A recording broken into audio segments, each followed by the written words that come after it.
আসসালামু আলাইকুম। আজকে আমি ভীষণ মজার একটা ডেজার্ট বানিয়ে দেখাবো। খেতে কিন্তু দারুণ টেস্টি হবে। প্রথমে একটা বোলের মধ্যে নিয়ে নিচ্ছি 3টা ডিম ভেঙে।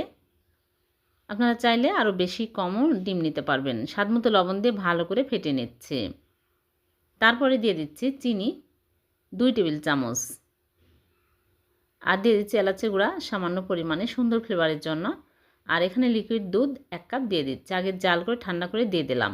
এখন আমি একটা বাটিতে চেলে নিচ্ছি, মানে ছেঁকে নিচ্ছি। তারপরে পানির ভাপে দিব 20 থেকে 25 মিনিট। এক এক চুলার আঁচ এক এক রকম কম বেশি লাগতে পারে। 25 মিনিট পর আমি ফিরে আসলাম, চেক করে দেখব হয়েছে কি না।